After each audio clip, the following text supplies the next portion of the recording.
Okay, now the emotions are out the way. Let's get back to business because I'm excited.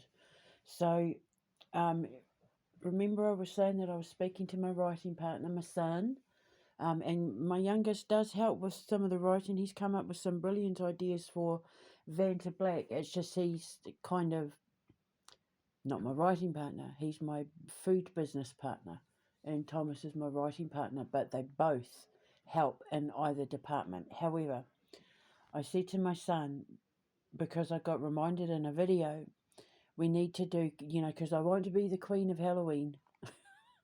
I want to rule Halloween. I want my foundations and my holiday resort and that to be where people want to flock for Halloween from all over the world, right? So I said to my son, we need to do a religious horror movie.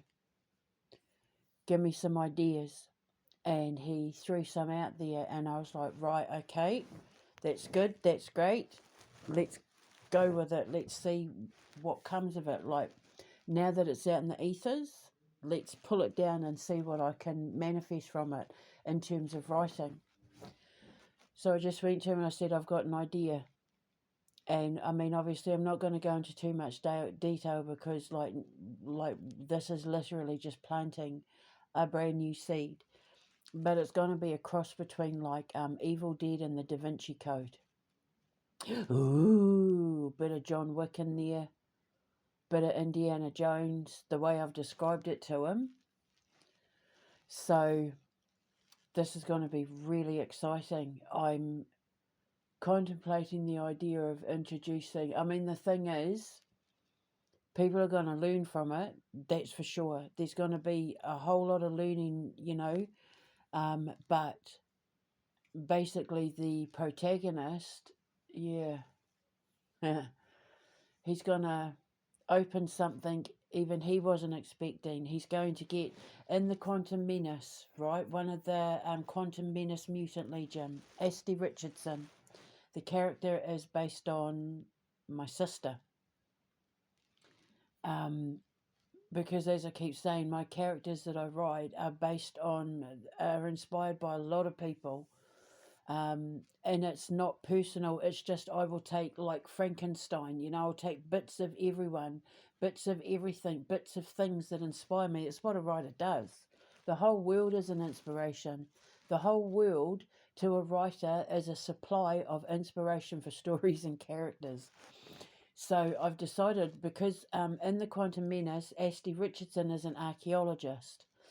She was burned at the stake for being a witch, right? So she's immortal, obviously, which is why she's in modern day, well, I was going to say the Bronx, but I may have to rewrite where the Quantum Menace is set. Maybe have it in Scotland or something. I don't know. Anyway, that's not important right now. So Asti Richardson is going to contact our protagonist. Let's just call him Daniel for now. And she's going to draw him in on something that is going to not only change his life, but change the way people see religion after they watch it. Change the way people see the occult after they watch it.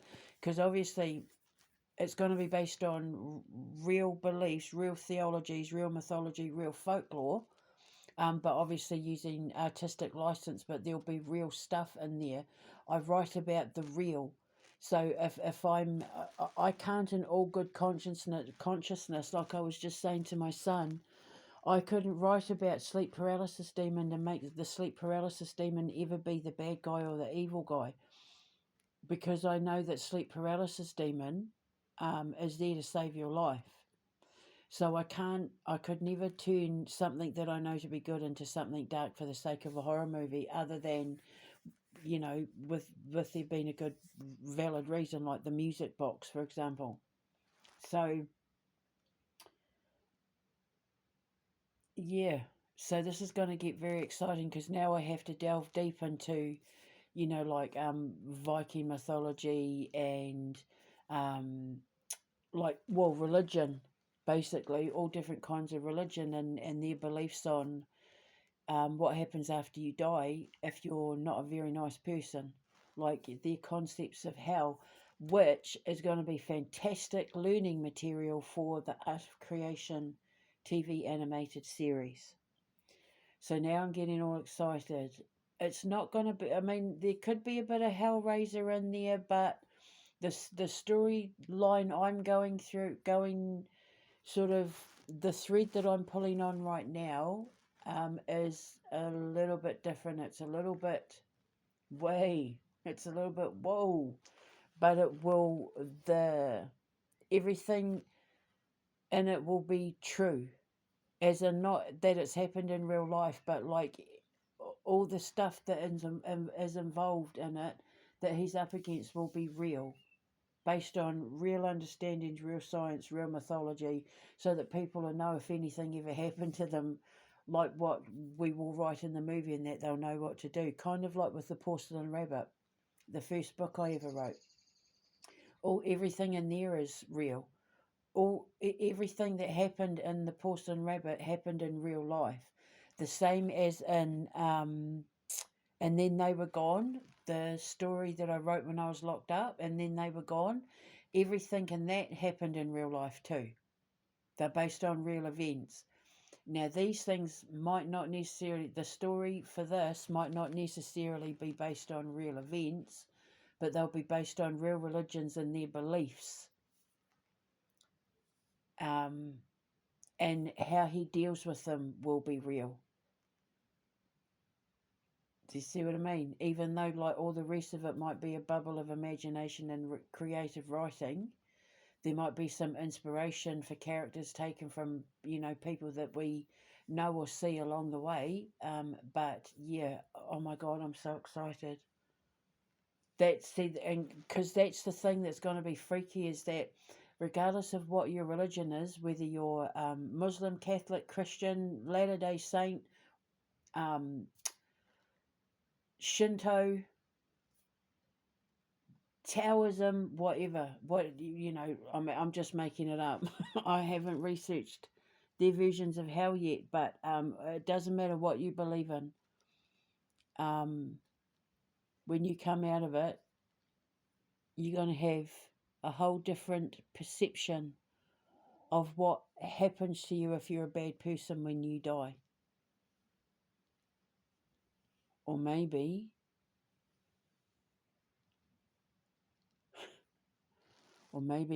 because he doesn't die, but I can't give the story, I can't give the thread, I can't let you pull the thread that I'm working on with my son, but I have to put it out there, because helping me record this stuff as well, and going back over it, it helps me keep the ideas fresh. I haven't got a name for it yet. I thought of something like Heaven's Hell, but I said his last name could be Heaven, or Holy Hell, but his last name could be Holy. Or people think it's Holy, but it's Holly, but it's spelt Holy. It's Holy. It's Holly.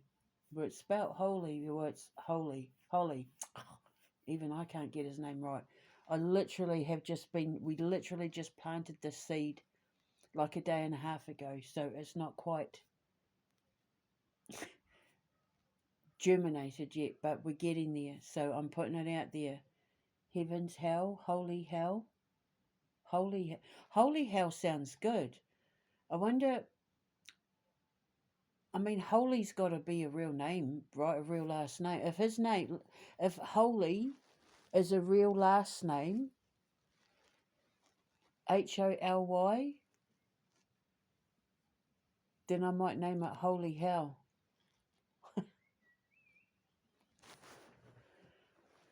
Think Evil Dead, think Da Vinci Code, think a bit of John Wick, think Indiana Jones, but with Ashley Richardson from the Quantum Menace. Because remember, like practically everything I write, everything is cross-referenced. There's always cross-references, little Easter eggs, I guess you could say, from everything else we've created, always hidden inside other things we've created. So I call it the honeycomb system. I've just eaten, so Okay, so am I going to call it if I title this video Holy Hell, then Holy is a real last name. And if that's the case, I'm going to call it Holy Hell. Otherwise, I'm going to call it Untitled Religious Horror Script Idea. Speak to you later. Mwah.